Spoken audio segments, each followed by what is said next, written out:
It is 2:47 in the morning. Your room is dark. Your phone is face down. The entire world feels quiet, but inside your head, everything is loud. A conversation from 3 years ago suddenly comes back. A message you should have sent. Something embarrassing you said. A problem you have not solved yet. Tomorrow's responsibilities. Your future. Your money.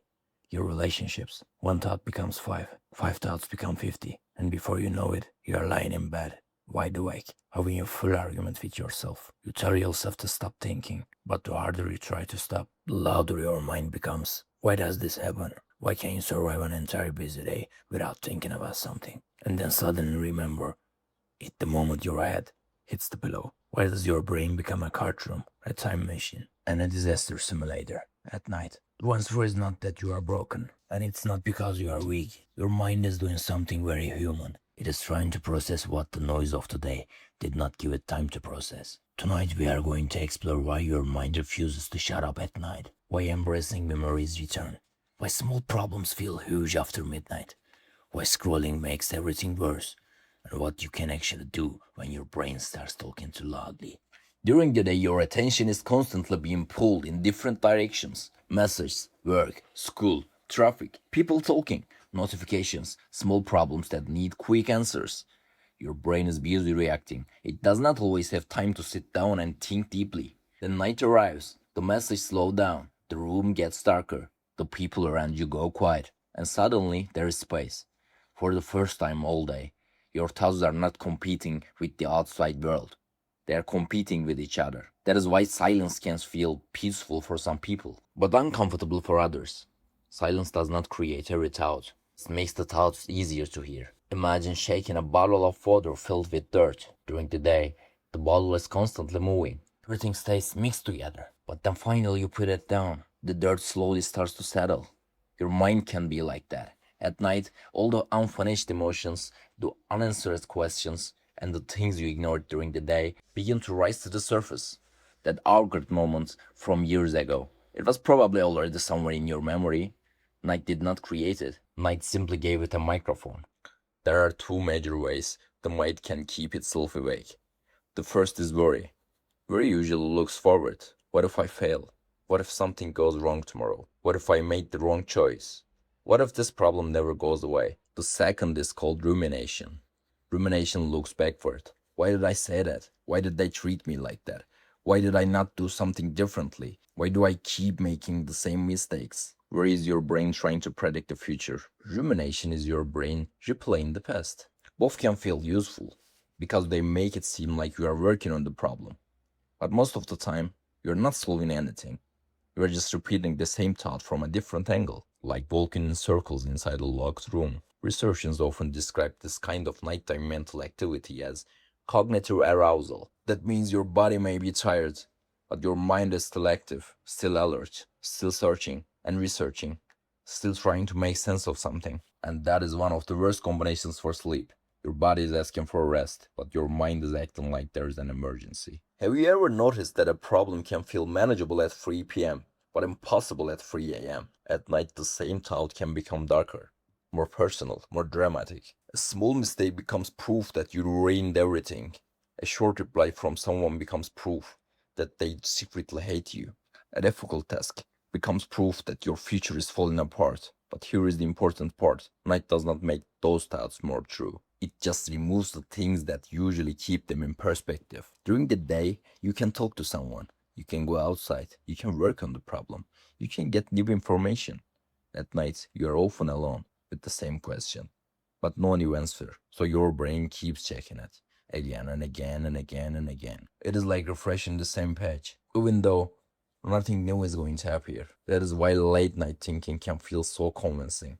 Not because you finally discard the truth, but because you have been staring at the same fear for too long. Your mind does not like open loops, an unfinished task, an unsent message, a decision you keep delaying, a conversation that ended badly, a goal you have not started. These things can stay in the background of your mind, almost like a browser tabs you forgot to close. You may not notice them during the day, but when the rest of the screen becomes quiet, those tabs are still there. and at night they start opening by themselves. This is why you might suddenly remember something you forgot to do, or feel pressure about a task you have been avoiding. Your brain is not necessarily trying to torture you. It may be trying to protect you from forgetting something important. The problem is, your brain is not very good at understanding timing. It sees an unfinished issue. It sees uncertainty, and it says, "We should solve this right now." Even if it's 2:47 in the morning, even if there is nothing you can do until tomorrow, even if solving it right now would be impossible. Then there are the memories, the ones that make you physically cringe. Maybe you said something stupid in class. Maybe you sent the wrong message. Maybe you acted awkward around someone you liked. Maybe you remember a moment from years ago, and suddenly it feels like it happened 10 minutes ago. Why does your brain replay these things? Part of the answer may be that social mistakes feel important to humans. For most of the human history, being accepted by your group mattered. Being rejected could mean losing protection, losing support, losing safety. So the brain pays attention to the moments that feel socially dangerous, even small ones. Of course, this does not mean your brain is accurately judging the situation. Most people are not thinking about your embarrassing moment as much as you are. They are probably busy replaying their own embarrassing moments. But your brain does not always care about that. It remembers the emotion, it remembers the shame. And at night, when there's nothing else competing for attention, it brings the memory back. Not because it wants to hurt you, but because it is still trying to learn from it. The problem is that learning can turn into looping, and looping can turn into suffering. Your brain is also built to notice possible problems that can be useful. It helps you prepare. It helps you avoid danger. It helps you imagine consequences before making a decision. But when you are lying in bed, that same system can become a disaster machine. What if I fail? What if I lose them? What if I never become successful? What if I'm wasting my life? What if something terrible happens? The brain is very good at producing questions, but it is not always good at knowing when enough is enough. And late at night, there is often no one around to challenge those thoughts. No friends saying you are overthinking, no sunlight, no movement, no evidence that life is still moving forward. Just you, your room, and a brain trying to predict every possible disaster. That is why some fears feel much more believable at night. They have no competition. And a lot of people blame their phone. And yes, your phone can absolutely make nighttime overthinking worse. But it is not only because of blue light. The light from screens can affect your sleep schedule, especially when exposure is bright or lasts for a long time. But the bigger problem is often what the phone is doing to your attention. You open your phone because you want to relax, and you see bad news, an argument, someone else's perfect life, a video about money, a relationship story, a productivity video that makes you feel behind, a message that you do not know how to answer. Suddenly, your tired brain has 10 new things to worry about. The phone does not just keep your eyes awake, it can keep your emotions awake too. And scrolling gives your mind a strange kind of reward. Every swipe promises something new, a better video, a more interesting post, a more important update. So you keep going. Not because you are enjoying every second of it, but your brain does not want to miss the next thing. This can turn into something called bedtime procrastination. That means delaying sleep, even when nothing is forcing you to stay awake. Sometimes people call it revenge bedtime procrastination. That is when night becomes the only part of the day that feels it like it belongs to you. You spend the day doing things for school, for work, for family, for other people, and then at night your brain says, "No, this time is mine." So you keep watching, keep scrolling, keep thinking, even though you know you will be tired tomorrow. It is not always laziness. Sometimes it is a lack of control during the day, showing up as a resistance at night. Here is how the loop can begin. You have a stressful day. You finally get some free time at night. You want comfort, so you scroll, or watch videos, or think about everything you avoided. Time passes. You sleep later than you planned. The next day you wake up tired. You have less energy. More stress feels harder to handle. You avoid things again. And then at night, you need comfort even more. The cycle repeats. This is why late night overthinking is not always about one big problem. Sometimes it is about a pattern between stress, avoidance, technology, and sleep.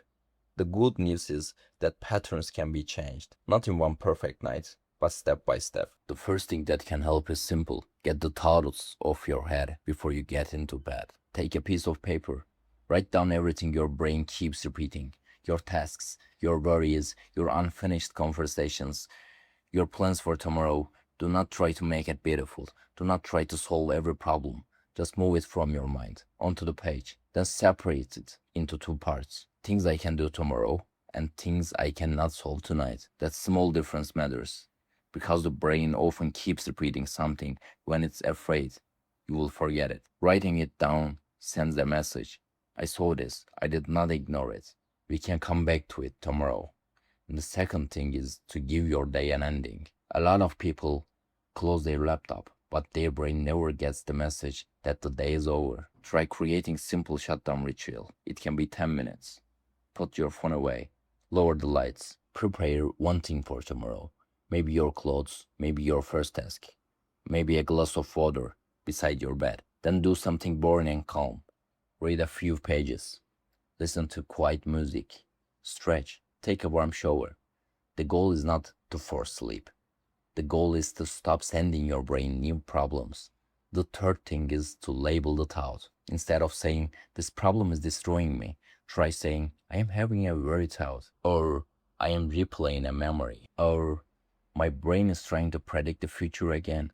That sounds small, but it creates distance. You are no longer inside of the thought. You are observing it. And sometimes that is enough to make it less powerful. The fourth thing is important.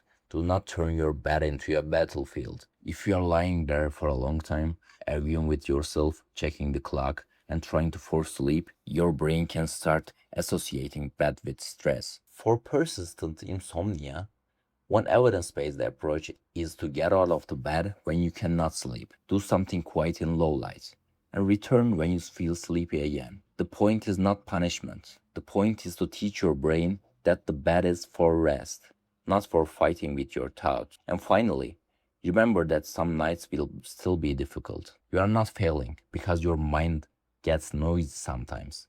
You are human. You have memories, goals, fears, unfinished things. Of course, your brain has something to say. The goal is not to become a person who never thinks at night. The goal is to become someone who does not believe every thought just because it arrived after midnight. The next time your mind refuses to shut up at night, remember this. Your thoughts are not necessarily more intelligent at 3 a.m. They are not necessarily more honest. They are not necessarily predictions. Sometimes they are just tired thoughts in a quiet room with too much space to echo. The night can make your mind louder, but it does not have to make your mind your enemy. Sometimes the best thing you can do is not solve every question, not replay every memory, not predict every disaster. Sometimes it's the best thing you can do is write it down. Let it wait and give tomorrow a chance to look at it in daylight. Because many of the thoughts that feel terrifying at 2:47 in the morning look very different at 9 a.m. So the next time you are lying awake, asking why your mind will not stop talking, maybe do not ask it to be silent. Ask it what it's trying to protect. Then remind it that not every problem needs to be solved tonight. Are you someone whose mind becomes loud at night? Let us know in the comments and subscribe to While for more videos about psychology, evolution, human behavior, and the hidden patterns behind the mind.